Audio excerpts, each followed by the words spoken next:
Hey everybody, I know we're all kind of cooped up inside, but that doesn't mean you can't still do your favorite hobby like photography. And joining us now, Justin Stubileski from the Camera Shop in Muskegon. Justin, how are you? Good, Kirk. How are you?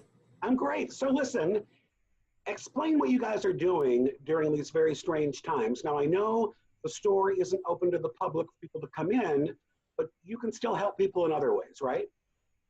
Oh yeah, I mean it's really frustrating time for everyone. You know, a lot of people would love to get out and shoot, or just do their regular thing. I mean, they just want to get out and go back to their restaurants. You know, go back to their favorite watering hole. And you know, it's like I don't like to use the new norm, but in this time of just kind of uncertainty, you know, and anxiety, the great unknown, right? We're uncharted territory. If you're practicing a craft like photography, this is a great opportunity to kind of excel and practice that and just work at bettering yourself with that craft. And so you've done something kind of unique. You've been doing these Facebook challenges, and the last one you did is kind of unique. It's to get outside, practice social distancing, but take photos in black and white of whatever kind of catches your eye, right? Yeah, so one of the challenges that I posed earlier in the week was, or earlier this month, was just go out to a place that you've maybe driven past, like on your way to work, or a place that you would like to walk, and just go through that path and photograph what stands out to you. You know, just capture what catches your eye. And you know, kind of putting a twist on this was, well, let's kind of let's try to like narrow it down on what you can do with that, and let's just focus on capturing black and whites in that sequence of that walk. So well, we've got a couple of great examples. Let's show the very first image, which is in color, right? Yeah. So this is a milkweed pod in color.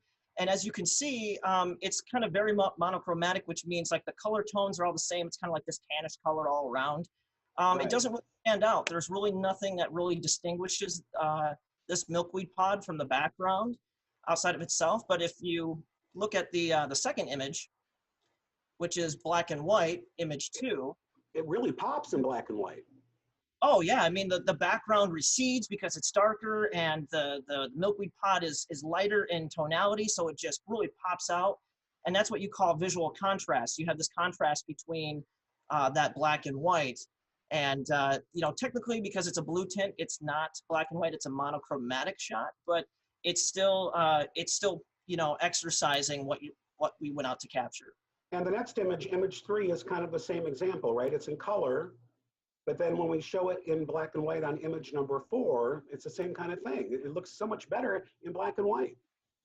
Yeah, and that's the other thing that's really nice about black and white or monochromatic photography is that you're really you don't have the context of color. So you don't have color to define things. You don't have color to distract you from things. So really you have to emphasize on contrast, and contrast can emphasize texture. And as you can see, these images that you'll see are all very texture rich images. And that's kind of the thing that helps define the image.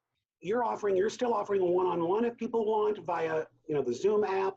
And if people want to purchase something from the store, can they still do that?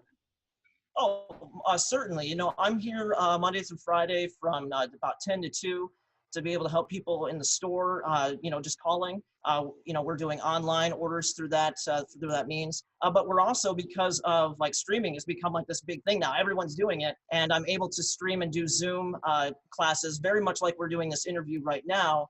And I can do those anytime after 2 o'clock with anyone about their camera. You can do personal Q&A. We can even go through Photoshop together.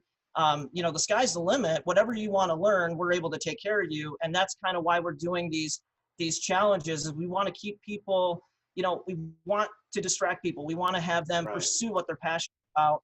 And it just makes sense. It's something that's just, it's meditative. It's just relaxing, and it's just fun. It's just encouraging people to stay safe, you know, have fun, and just be creative. Absolutely. Justin, thank you so much for great advice. We've got all this information on our website, 13onyourside.com. Take care, Justin. You too, Kirk. Be safe.